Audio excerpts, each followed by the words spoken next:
dès qu'on dépasse le 100 mètres, donc on doit ajouter des joints de chaussée. Et ça, c'est ce qu'on appelle le premier niveau de découpage. Et ça s'appelle le découpage en module.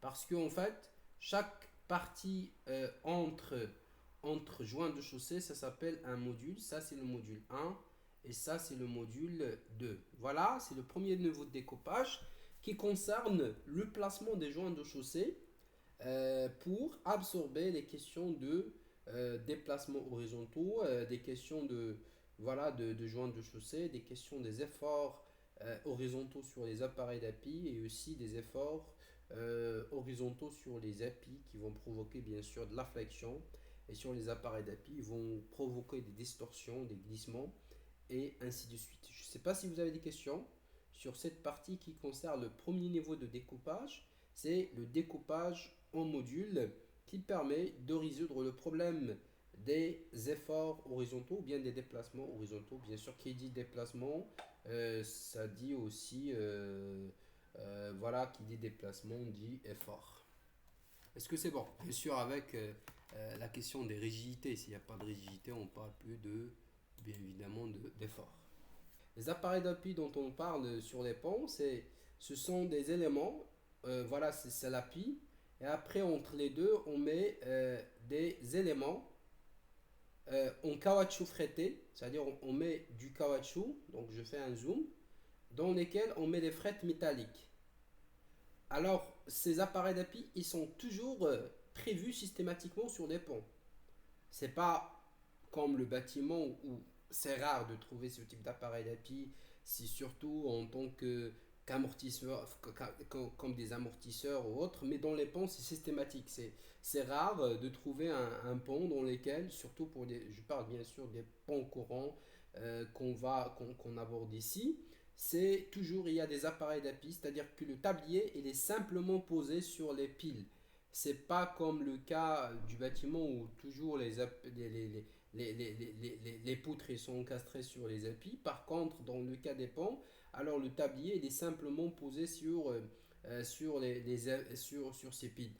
Alors, les appareils d'appui classiques, ce sont les appareils d'appui en élastomère fretté.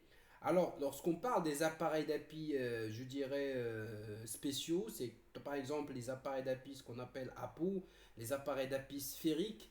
Donc, c'est pour des ouvrages vraiment qui sont très très importants. Sinon, dans la majorité des cas, ou bien dans la quasi-totalité des cas, euh, euh, des ponts corons, c'est des appareils d'appui en élastomère fretté. C'est pour absorber principalement les efforts horizontaux et les rotations, bien sûr, des tabliers dans des bonnes conditions.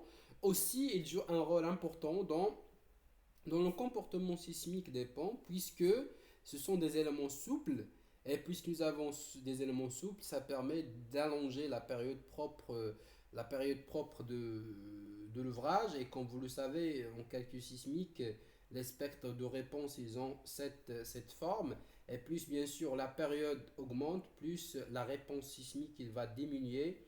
Ou bien l'amortissement, je dirais, il va, en fait, plutôt, la réponse sismique, il va diminuer. Et du coup, on arrive à diminuer les efforts en interposant ces éléments souples entre le tablier et l'appui. Voilà, donc j'espère que j'ai répondu à ta question. Donc il ne faut pas le mélanger avec ce qu'on prévoit dans le bâtiment ou dans des structures comme ça, juste pour mettre des appareils d'appui pour résoudre un problème, surtout de tassement différentiel ou autre.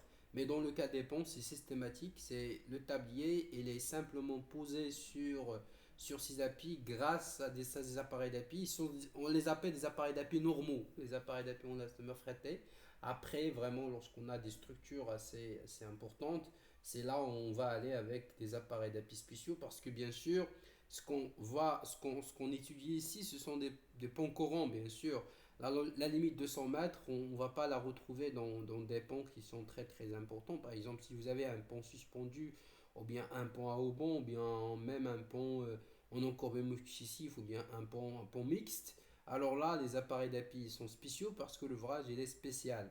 Donc, on se permet d'adopter des appareils d'appui spéciaux pour un ouvrage spécial.